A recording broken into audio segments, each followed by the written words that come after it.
حضرت ابراہیم علیہ السلام جو اللہ کے برگزیدہ نبی اور پیغمبر ہیں، جن کو خلیل اللہ یعنی اللہ کا دوست کہا جاتا ہے، تقریباً 4000 سال پہلے عراق میں پیدا ہوئے۔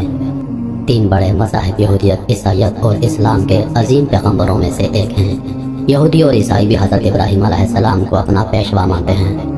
مذہب اسلام میں ان کو بڑی قدر کی نگاہ سے دیکھا جاتا ہے، چنانچہ قرآن کریم کی 14ویں سورت سورہ ابراہیم انہی سے موسوم ہے۔ اللہ تعالیٰ نے قرآن کریم میں متعدد جگہوں پر حضرت ابراہیم علیہ السلام کے احوال اور صاف بیان فرمائے ہیں۔ اللہ تعالیٰ نے قرآن کریم میں انہیں امت اور امام الناس کے لقب سے پکارا ہے اور انہیں متعدد مرتبہ حنیف بھی کہا ہے۔ قرآن کریم میں انہیں مسلم بھی کہا گیا ہے۔ قرآن کریم میں بہت سارے ایسے انبیاء کرام علیہ السلام کا تذکرہ ہے جو ابراہیم علیہ السلام کی نسل میں سے ہیں۔ حضرت ابراہیم علیہ السلام کو بچپن ہی سے قلب سلیم عطا کیا گیا تھا، چنانچہ انہوں نے ابتدائی سے بت پرستی کی مخالفت کی۔ اللہ کی مخلوقات میں غور و فکر کے بعد انہیں یقین ہو گیا تھا کہ ساری کائنات کو پیدا کرنے والا ایک معبود حقیقی ہے جس کا کوئی شریک نہیں ہے، جیسا کہ فرمان الہی ہے۔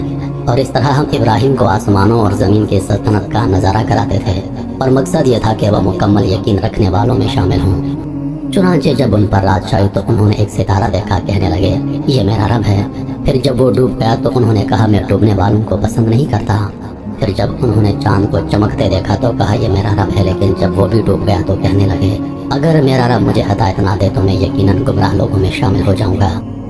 پھر جب انہوں نے سورج کو چمکتے دیکھا تو کہا یہ میرا رب ہے، یہ زیادہ بڑا ہے۔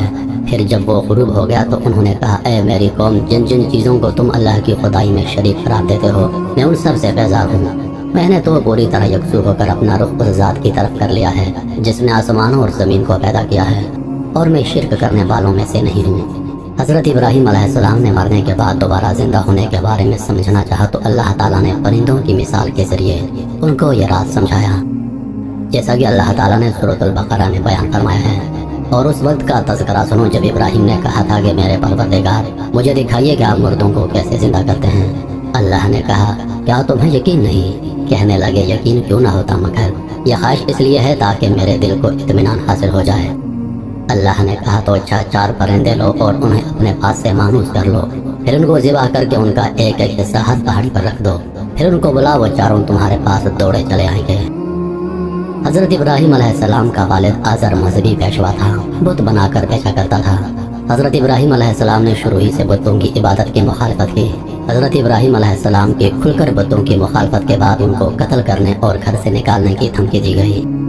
ابراہیم علیہ السلام کا ایک عبادت گاہ میں گھس کر بڑے بت کے علاوہ تمام بتوں کے ٹکڑے ٹکڑے کرنے کا واقعہ پیش آیا، جس کا ذکر قرآن میں ہے۔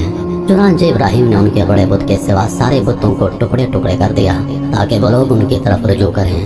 وہ کہنے لگے کہ ہمارے خداؤں کے ساتھ یہ حرکت کس نے کی ہے؟ وہ کوئی بڑا ظالم تھا۔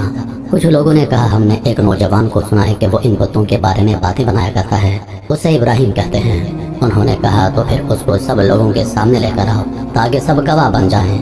پھر جب ابراہیم علیہ السلام کو لایا گیا تو وہ بولے ابراہیم کیا ہمارے خداؤں کے ساتھ یہ حرکت تم نے کی ہے؟ ابراہیم نے کہا نہیں، بلکہ یہ حرکت ان کے سب سے بڑے سردار نے کی ہے۔ اب انہی بتوں سے پوچھ لو اگر یہ بولتے ہوں۔ سورۃ الصافات آیت نمبر 88 اور 89 میں مذکور ہے کہ کوئی جشن کا دن تھا جس میں ساری قوم شہر چھوڑ کر کہیں جایا کرتی تھی۔ حضرت ابراہیم علیہ السلام نے ان کے ساتھ جانے سے معذرت چاہی، اور جب سب لوگ چلے گئے تو بت خانے میں جا کر سارے بتوں کو توڑ ڈالا، صرف ایک بت کو چھوڑ دیا۔ بعض روایات سے معلوم ہوتا ہے کہ اپنی کلہاڑی بھی اس کی گردن پر لٹکا کر چھوڑ دی۔ اس عمل سے ابراہیم علیہ السلام کا مقصد یہ تھا کہ وہ لوگ اپنی آنکھوں سے ان کے بتوں کی بے بسی کا منظر دیکھ سکیں اور یہ سوچیں کہ جو بت اپنا دفاع نہیں کر سکتے وہ دوسروں کی کیا مدد کریں گے۔